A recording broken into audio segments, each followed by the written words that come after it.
Hello everyone, welcome to our channel IAS Wise. A brief intro about me. I am from engineering background. This year I wrote mains UPSC 2021 वाला जो हुआ था जैन में था and with history as my option. तो आज हम जो लेक्चर करने वाले हैं that is one of the important और जो सबसे कंफ्यूजिंग लगता है जिसमें बहुत सारे हमें फैक्ट्स याद रखने पड़ते हैं दैट इज इमरजेंसी प्रोविजन. तो आइए आज हम इस चैप्टर को फटाफट से शॉर्ट टाइम में रिवाइज करते हैं जल्दी से जल्दी. एंड रिक्वेस्ट कि आप इन लेक्चर्स को प्लीज़ एंड तक ध्यान से सुनिएगा क्योंकि छोटे लेक्चर बनाऊंगा कि इसके अंदर मैं और भी काफ़ी सारी चीज़ों को इंक्लूड कर रहा हूँ जैसे बॉक्स के पीवे के जो भी मेजर लर्निंग है वो सभी मैं इस चैप्टर में इस रिकॉर्डिंग में सब इंक्लूड कर दूंगा. तो प्लीज़ इन लेक्चर को चाहे फास्ट फॉरवर्ड करके सुन लीजिए ताकि आपको कोई पॉइंट रह ना जाए आपका. राइट, मैं नहीं चाहता कि आपका पढ़ा हुआ पूरा का पूरा चैप्टर आपको हल्का सा किसी एक पॉइंट पे गैप दे जाए एग्जाम के अंदर. तो वो हमारी कोशिश है कि आपका वो सारा कवर हो जाए. और इस पीडीएफ को मैं अपने टेलीग्राम चैनल पर अपलोड कर दूंगा क्योंकि इसके अंदर मैंने काफ़ी चीज़ें मार्क करके लिख रखी हैं. तो अगर आप इसको पढ़ लेंगे तो भी आपका काम अच्छे से हो जाएगा. मैं टेलीग्राम चैनल का लिंक डिस्क्रिप्शन में डाल दूंगा, वहाँ से टेलीग्राम चैनल को ज्वाइन कर सकते हैं और ये सारी पीडीएफ को आप वहाँ से डाउनलोड कर सकते हैं. अब आइए ज़्यादा टाइम वेस्ट ना करते हम शुरू करते हैं. तो सबसे पहला पार्ट की जो इमरजेंसी प्रोविजन है ये कॉन्स्टिट्यूशन के पार्ट 18 में गिवन है. राइट, पार्ट 18 हमारे कॉन्स्टिट्यूशन के कुछ पार्ट हैं, 22 पार्ट हैं, उनमें से पार्ट 18 में गिवन है इमरजेंसी प्रोविजन. आर्टिकल 352 से 360 तक. 352 हमारा नेशनल इमरजेंसी का है, 360 हमारा फाइनेंशियल इमरजेंसी का है. इसके बीच 356 हमारा प्रेसिडेंट रूल का होता है. राइट, तो इमरजेंसी का प्रोविजन डाला क्यों गया था? तो ये लाया गया था to safeguard the sovereignty, unity, integrity and security of the nation of our country. तो उसके लिए और जो हमारी डेमोक्रेटिक पॉलिटिकल सिस्टम है कॉन्स्टिट्यूशन को बचाने के लिए सेव गार्ड करने के लिए इमरजेंसी प्रोविजन लाए गए थे. इसमें होता है कि जितने हमारा कॉन्स्टिट्यूशन है विदाउट एनी अमेंडमेंट जब भी सेंट्रल गवर्नमेंट पार्लियामेंट इसको प्रोक्लेम करता है इमरजेंसी को तो सारा का सारा constitution without any amendment unitary बन जाता है. राइट, वैसे हम क्वासी फेडरल हैं लेकिन जब इमरजेंसी प्रोविजन क्लेम में आता है तो हमारा पूरा का पूरा स्ट्रक्चर यूनिटरी बन जाता है ताकि हम ये जो मैंने चीज़ें बताई इनको सेफ गार्ड प्रोटेक्ट करने के लिए. अभी इसका जो मेन पार्ट है तो सबसे पहले हमारे पास कौन कौन सी इमरजेंसी है. हमारे पास तीन तरीके की इमरजेंसी है. वन इज नेशनल इमरजेंसी जो आर्टिकल 52 में है, देन इज प्रेसिडेंट रूल जो आर्टिकल 56 में है, फिर है फाइनेंशियल इमरजेंसी जो आर्टिकल 360 में है. अब इस लेक्चर को मोस्टली हम रखेंगे अपने सिर्फ नेशनल इमरजेंसी तक ताकि हमारा फटाक से रिवाइज हो जाए क्योंकि सबसे इंपॉर्टेंट यही रहता है हमारा नेशनल इमरजेंसी. इसमें बहुत सारे क्लोज हैं कि स्टेट पे क्या इफेक्ट पड़ेगा, स्टेट के एग्जीक्यूटिव पे क्या इफेक्ट पड़ेगा, फाइनेंशियल पे क्या इफेक्ट पड़ेगा, लेजिस्लेटिव पे क्या इफेक्ट पड़ेगा. तो वो सब इसके अंदर है तो हम करते हैं. तो सबसे पहली बात इनिशियली जब इमरजेंसी था तो उसमें तीन ग्राउंड थे. तीन ग्राउंड्स पे हम इमरजेंसी को प्रोक्लेम कर सकते हैं. वो कौन कौन से थे? War, external aggression and armed rebellion. Right, और ये जो आर्म्ड रेबेलियन वर्ड है ये armed rebellion word 44th constitutional amendment से डाला गया है. इससे पहले यहाँ पर इंटरनल डिस्टर्बेंस करके एक प्रोविजन था. Right, war war external aggression and internal disturbance पहले ये तीन ग्राउंड थे नेशनल इमरजेंसी के. लेकिन जब 42nd जब 1975 में इमरजेंसी लगती है इंदिरा गांधी जी के समय में तो उस समय देखा कैसे इसको मैनिपुलेट कर सकते हैं. तो फाइनली फिर जब मोरारजी देसाई की सरकार आती है तो वो 44th कॉन्स्टिट्यूशन अमेंडमेंट लेके आते हैं जिसमें उन्होंने मेजरली जो 42nd अमेंडमेंट थी मिनी कॉन्स्टिट्यूशन जिसको कहा जाता है उसके प्रोविजंस को उन्होंने काउंटर करके नए प्रोविजन लाए, ज्यादा सेफ गार्ड लाए कॉन्स्टिट्यूशन के अंदर. राइट, तो 44th अमेंडमेंट से आर्म्ड रिविलियन का क्लोज इसके अंदर डाला गया था. तो इसको पॉपुलरली नेशनल इमरजेंसी कहते हैं लेकिन कॉन्स्टिट्यूशन में नेशनल इमरजेंसी वर्ड गिवन नहीं है. कॉन्स्टिट्यूशन में जो word given that is proclamation of emergency. Right, proclamation of emergency. उसके अलावा भी 356 हमारा प्रेसिडेंट रूल है.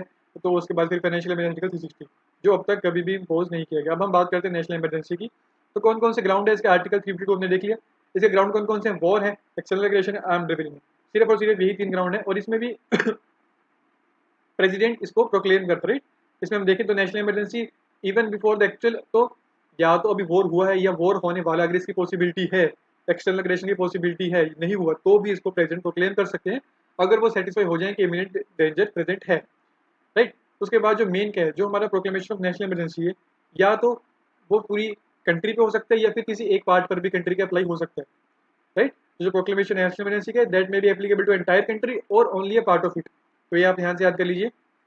और जो 42nd अमेंडमेंट था उसने इनेबल किया था प्रेसिडेंट को कि लिमिट कर सकते हैं वो किसी पार्ट पे. राइट, कि किसी अगर एक पार्ट पे लगाना सिर्फ हमें तो 42nd अमेंडमेंट ने प्रेसिडेंट को इसके लिए इंपावर कर दिया था, इनेबल कर दिया था कि वो किसी एक पार्ट पर भी नेशनल इमरजेंसी लगा सकता है अगर किसी एक पार्ट पे ही एक्सटर्नल एग्रेशन का थोड़ा खतरा है हमें.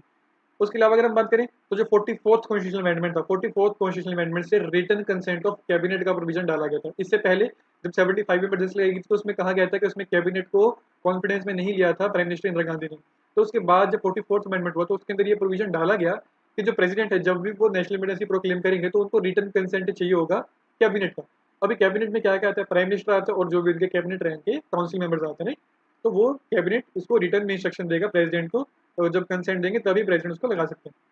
और मैंने आपको बता दी जो आर्म्ड रिबेलियन का क्लोज था प्रोविजन था वो भी 44th अमेंडमेंट से है. उससे पहले इंटरनल डिस्टर्बेंस का था तो वो हमारा हो गया. उसके बाद जो मेजर हमारा पार्ट बचता है कि इसके अलावा तो जो हमने रिटर्न कंसेंट वाला पढ़ लिया तो 44th amendment of 1978 introduce safeguard to eliminate the possibility of prime minister decision safeguard. वही जो हमने बात की कि जो 44th अमेंडमेंट उसने सेफगार्ड को इंट्रोड्यूस किया ताकि प्राइम मिनिस्टर अपनी खुद की तरफ से ऐसा कुछ ना कर दे।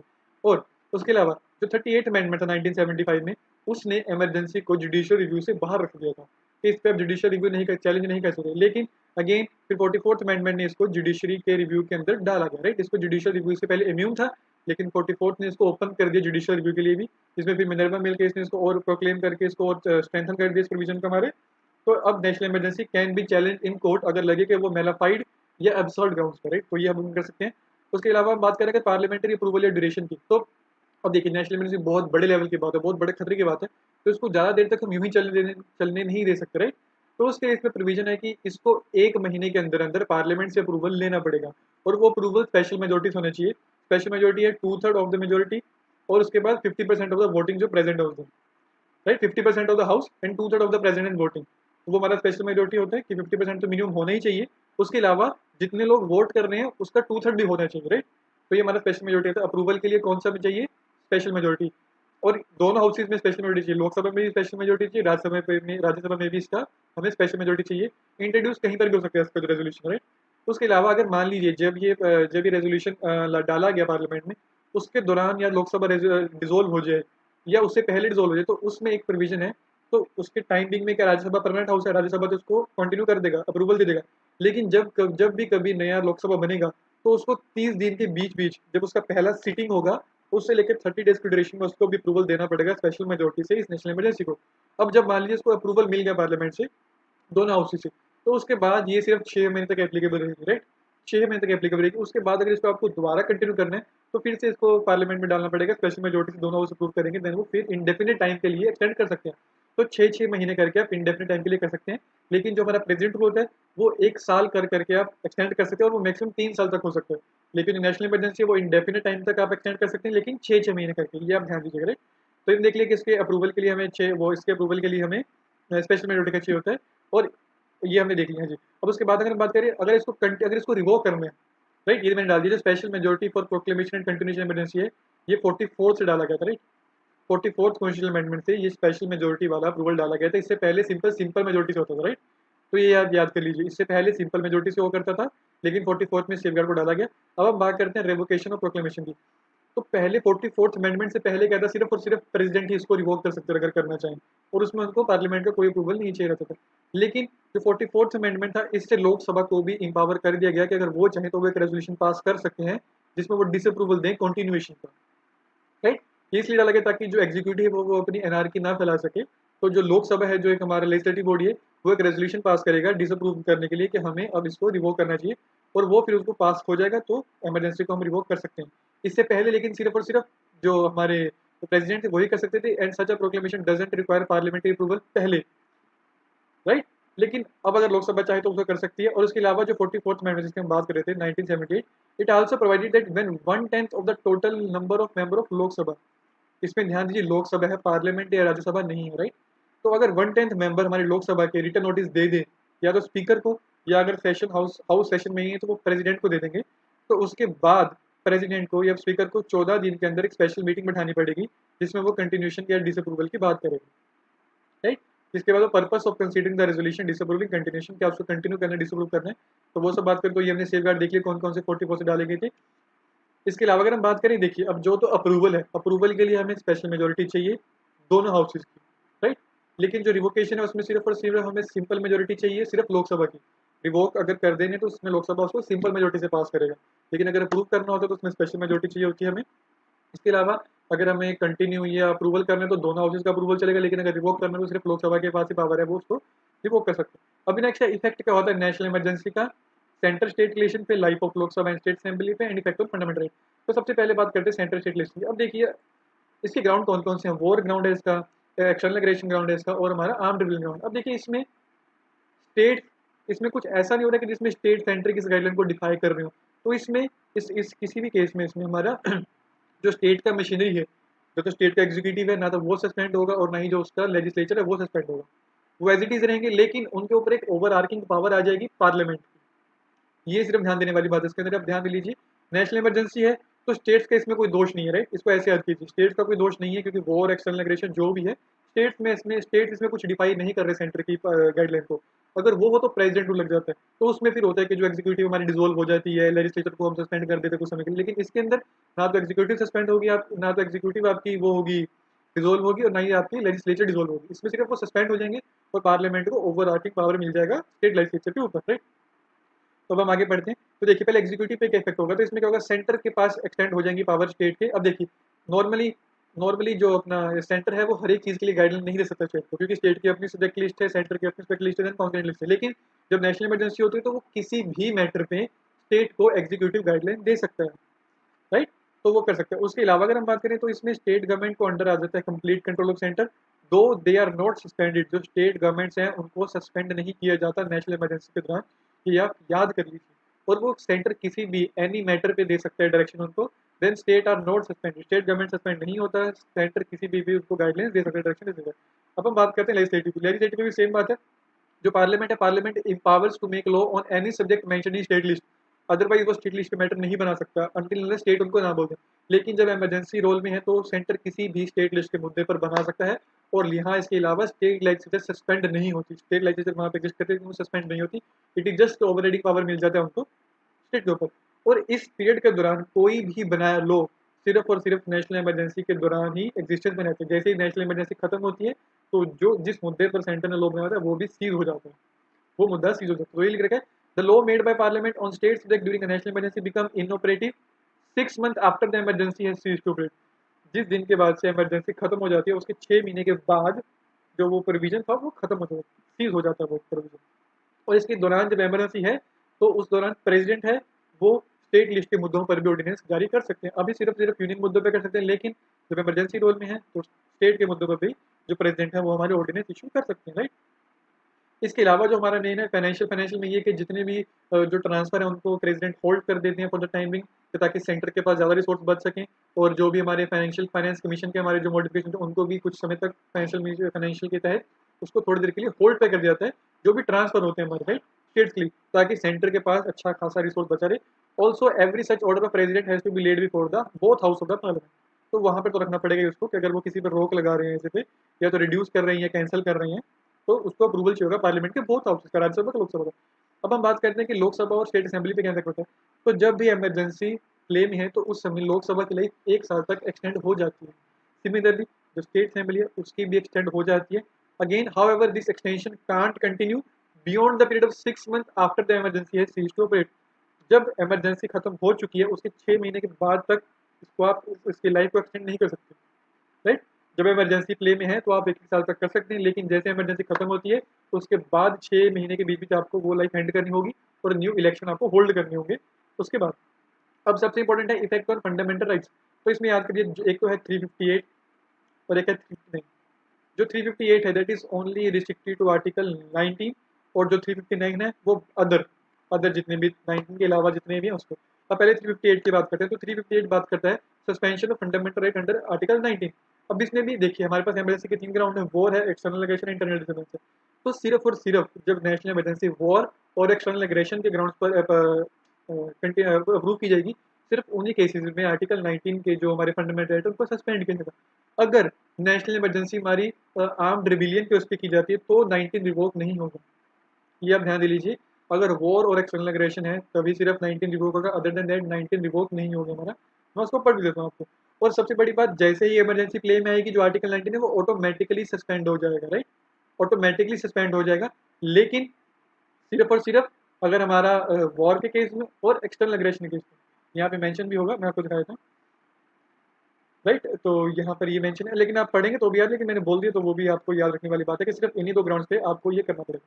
उसके अलावा अगर हम बात करें तो इमरजेंसी के दौरान कोई भी अगर लॉ ऐसा है जिसमें आर्टिकल 19 को हमसे छीन लिया जाता है, एग्जीक्यूटिव एक्शन ऐसा हो, तो उसको हम चैलेंज नहीं कर सकते on the ground that they are inconsistent with 6 fundamental rights guaranteed by article 19।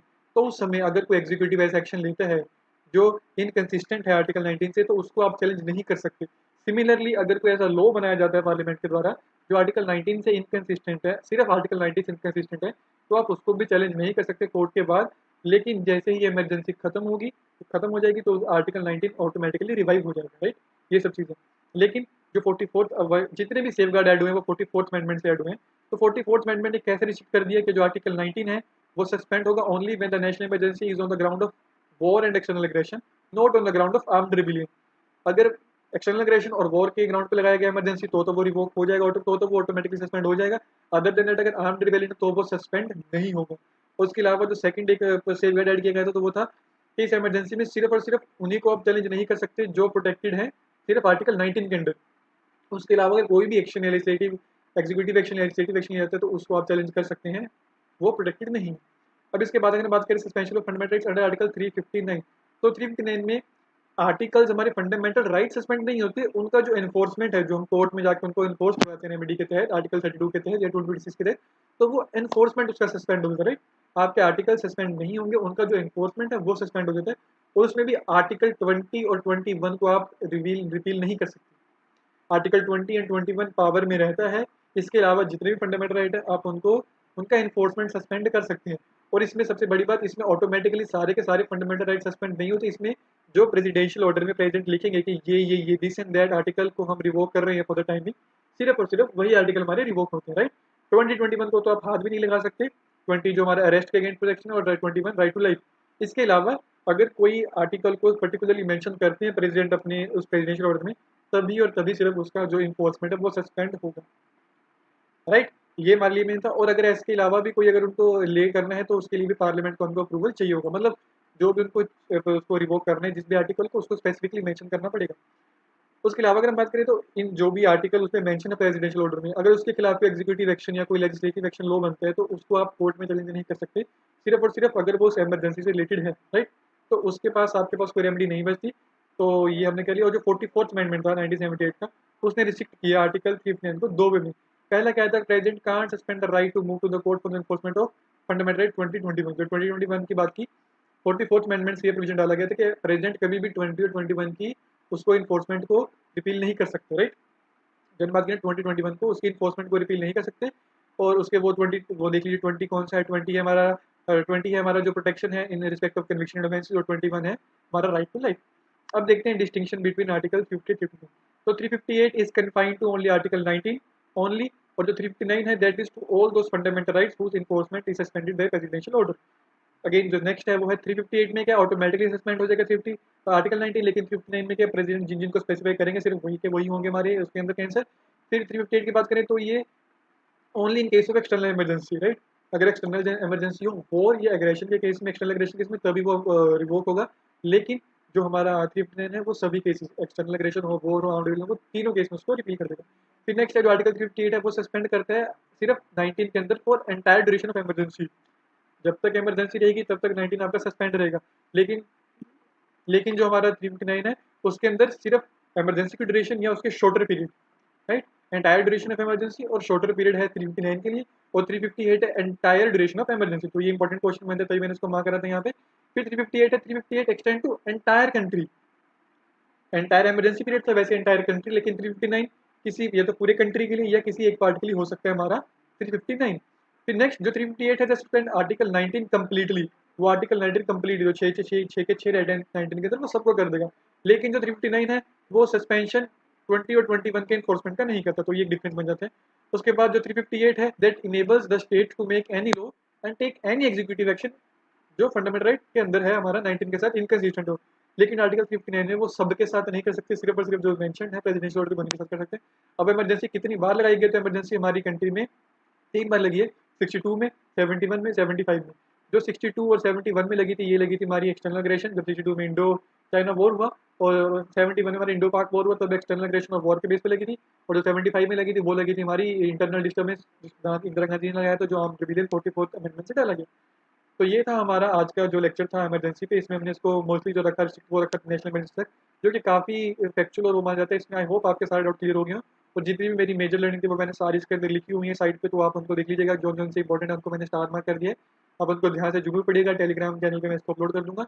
यहाँ तक लेक्चर देखने के लिए धन्यवाद। चैनल को लाइक कीजिएगा, वीडियो को लाइक कीजिएगा, चैनल को सब्सक्राइब कीजिएगा, शेयर कीजिएगा दोस्तों के साथ। जय हिंद, धन्यवाद, थैंक यू।